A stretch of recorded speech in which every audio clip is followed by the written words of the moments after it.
Hey, welcome back to the show here, and as you can see, we have a guest. Well, not this guy here. What's left of him. Yeah, what's left of him. Jimbo here from Precision Ski and Sports. Good morning.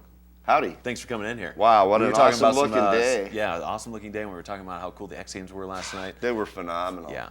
I mean, if you haven't seen any of the coverage on the X Games, check it out. Yeah, It some will very blow your impressive mind. coverage It of what will was going blow on your last mind. night. Yeah, so look forward to seeing it. It's a great competition going on there. But again, you brought in your own friend in here from Precision, so that means we must be talking about some alignment. Yeah, exactly. You know, when the snow gets firm out there, you know, different issues start to show up, whether your skis are sharp enough for, you know, for the loud powder that we've got. Yeah.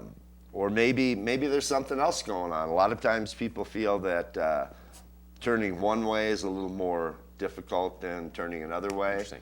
Going down a catwalk, if you have one ski that Just kind of is keeps drifting on. slightly disobedient, you know, and these are all Typically the culprit or the signs of alignment. that alignment might be an issue. Okay. And you know, alignment is something very, very simple, you know, that can be addressed. A lot of times when you get a new pair of boots, it's often overlooked. Yeah. And you know what we're talking about is if you look at this skeleton here, Right. you know, and look at a line that might go from your shoulders through your hips, through your knees, Okay, right like down those to major the ski. joints as you work. Yeah, your- yeah. Sure. If that was all in a straight line, Uh-huh. skiing would be easy for everybody. Right, but not Okay, everyone is but, made that way. but we're not all perfect, you know, especially me. Right. And Sure. you know, sometimes some athletes stand in a bow-legged stance like this, you know, where your knees are outside of that line. Sure. That's a little bit more common for men. Mm-hmm. And for women, they tend to have a wider pelvic dimension here for they're the child bearers. And what that does is oftentimes it leads women into a knock-kneed stance, you know, where see. your knees Sure. are inside of that line. The difficulty in either of those cases is that energy is transferred to your skis onto the edges, and it's not even.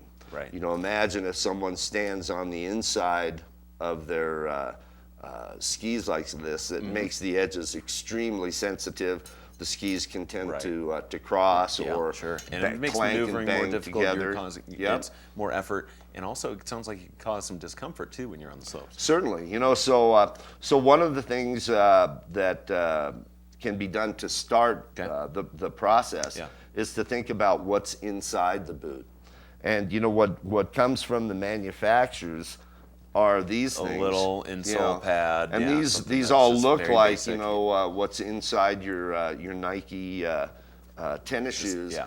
But they're real soft. They're real flexible. There's really no support here. Mm-hmm. So you know the first step. It's like building a house. Let's start with a good foundation. Yep. So you can replace that stock insole with a what's called a trim to fit.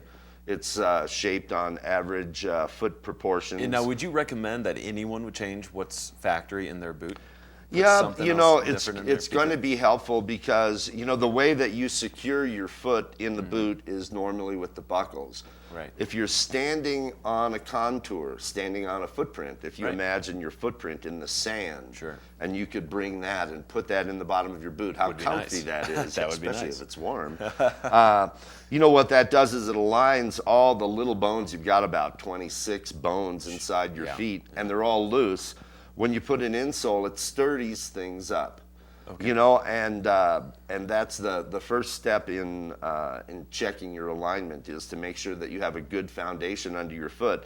Yeah. You have the contour, and it works like a buckle in that your foot doesn't slide forward or it doesn't slide around. It's held pretty much in a solid, secure, Yeah, and you supportive can see that position. example here on just Yeah. how the foot's contouring to the pad, and also the proper sock here, as we mentioned while we're Sure, looking at it. sure, You know, it's good to have all a ingredients, good yeah. sock, and it's something that's not going to bunch up under there. A lot of you have those kind of synthetic blends, a little bit of cotton, but also something nylon in there that's going to keep that sock. Or not two tight. socks, or Don't, but that's not Yeah. recommended. No, right? You no, don't do not two at all, socks. you know, Even though you would, it sounds like it's warmer. Not a good idea. yeah, it just adds instability. Where if you Sure, have okay. one good fitting sock, You're sitting on an insole. Uh-huh. Now you're nice and Great stable. point. Now you got a couple of sticks in these boots here. I Yeah, don't know what's yeah, going on, and what's you know happening what? there. This is to illustrate. Okay, there are adjustments on a lot of boots, and you can Sure. see right here. This one is on the outside of the Right, ankle bone, yep. and there's on this boot. There's actually even one on the inside. And of most the modern ankle bone. boots have this feature. Yeah, most modern boots. I mean, boots hinge there for Oh, sure. sure, I mean, yeah. that's where the upper cuff moves Okay. above the lower cuff, and what that does is it allows us as boot fitters to move the cuffs out or in I see. a slight range, To fix a that. few degrees. Yeah, Yep. what you were talking about, whether the knees were going Yep. inside or outside. So imagine if your legs come straight into your boots because you're perfectly designed. You're right. Then there's a neutral aspect between the upper cuff and the lower cuff. Okay.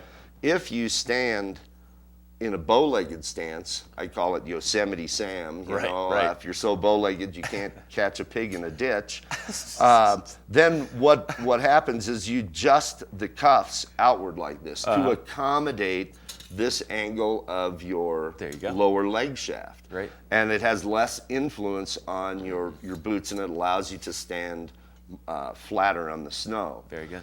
Conversely, if a skier has a knock-kneed stance, then the cuffs are adjusted inward, Okay. like that, again to accommodate that lower leg angle, Mm-hmm. and it allows either skier, whether you're knock-kneed like Pee Wee Herman, or like Yosemite Sam, Yeah. to have a solid flat platform And that's what you beneath wanna your achieve, body, and you'll have a and solid then downhill. and then your skiing starts to make sense. Great. It's just as easy to turn left and right. Skiing down a catwalk is no problem at There all. you go. Then that's what we want to achieve. Always fun on the slopes. And so if you couldn't tell, there's a lot of knowledge over there at Precision Ski. And certainly all the staff there is going to be eager to help you guys out if you have any questions on alignment issues. And also just, I mean, tuning and checking out hard Sure, goods, sure. soft We're goods. You equipment guys have a lot of- specialists, Yeah. and I mentioned the importance of tuning when it's firm snow out Mm-hmm. like this, and then it morphs into wet, moist snow in the afternoon. You need to be waxed and sharpened There you to go. have a good day on the Absolutely. hill. And we have a free Precision Ski tune to give away later on this morning. Nice. So someone from Awesome. the show who's watching today should be coming in the shop and saying hi. Fantastic. So we'll have to do that. Thanks, Jimbo, for coming in here talking about these great tips. Again, get aligned out there. Make sure, and it all starts again with the foundation. I mean, change out that sole from the factory one, and at a a real affordable price. This all takes like about $20, $30. 10 minutes to And accomplish. really It makes a quick, too. big difference in your skiing. Yeah. So food for thought there. All right, Jimbo. Always a pleasure to see you. Get out there Likewise. and get some turns in, will you? Oh, yeah, All right. yeah, How I'll about the be out Super Bowl coming up? A week away now. Yeah, that's Pretty exciting, stuff. huh? Yeah, we'll have to make a bigger fuss about it next week too when we talk about that. Getting excited for that big game. All right, we're gonna take another break. Another look at your snow and weather coming up. We're just past 8 o'clock on Saturday morning, so keep it tuned here. You're watching Summit Sunrise on TV 8 Summit.